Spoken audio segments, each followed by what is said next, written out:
At Crystal Bridges Museum in Bentonville, Arkansas, How high are the ceilings in this grand room? So close to 18 foot. they're putting the pieces of a giant puzzle together again. Scott Eccleston is the man in charge. This is a home that if you grew up in Northwest Arkansas or the Midwest, this is the house that you would have built. And so it was a house for all. This house for all was designed in 1954 by Frank Lloyd Wright. It used to sit 1,200 miles off in Millstone, New Jersey. It was owned by architects Sharon and Lawrence Tarantino. After years of watching floodwaters threaten their beloved 1,700 square foot home, they asked the museum to help save it. Here, door hardware. Every detail was documented. Save that, number that. Then the home was methodically dismantled and packed into 2 shipping containers.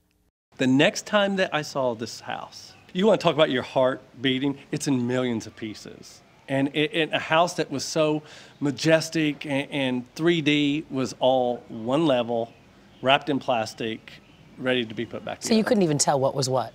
No, you couldn't. I mean, that moment, you're thinking, oh my gosh, what have I done? Can we do this? Every year, an estimated 40,000 homeowners decide to do this, move a home from one location to another. It usually costs between $15,000 and $45,000 to complete and takes anywhere from a few weeks to a few months. Though there are always exceptions. When you started this, how long did you think it would take? 2 years. And how long has it taken? 10. It was 10 years. You want to ring it? I do. Scott and Kelly Bradley bought their Westlake, Texas home on 130 acres of land back in 1977. It was designed by noted architect Charles Dilbeck for Dallas newspaper publisher Ted Dealey. Then, in 1998, the Bradleys sold the land, but wanted to keep their house. One of the quirks is not really knowing exactly where the front door is when you arrive.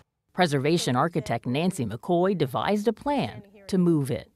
I really didn't think this was going to be a good candidate for a move. Why not? It's almost the length of a football field, so you immediately know it's not going to be moved in one big piece.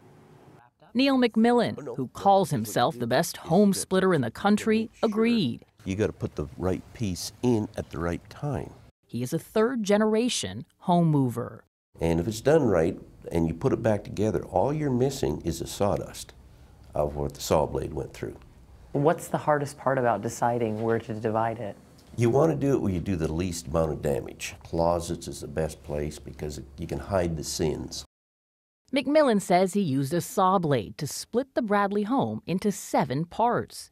But before he started, every brick from 8 fireplaces and every stone from 8 porches was removed. We actually know how much this living room weighs. It weighs 98,000 pounds without the stone on it. Reconstructing and almost doubling the size of the home using the same techniques as the original architect is what took so much time and money. The circles are where our daughters would get up and curl up and read their books. They said The Bradleys wound up spending $12 million to move their house just 2 miles. That was 7 years ago. This spring, they put it on the market, telling us they're now ready to downsize. What do you hope the future of this house is? Well, we hope it lives into eternity. I hope someone buys it that will do what we've done, love it, share it with the community. Nurture it.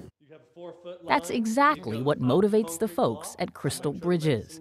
Scott Eccleston says they're hoping to finish work by the end of the summer, with each piece fitting just the right way.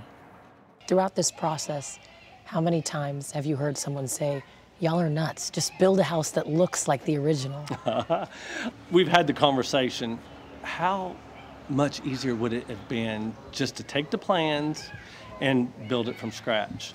But every board that goes in, every nail, it's as if Frank Lloyd Wright was sitting in a chair at his drawing table telling you, this is why I did this, and that's how we built this house. Knowing what you know now, would you have taken this project on again?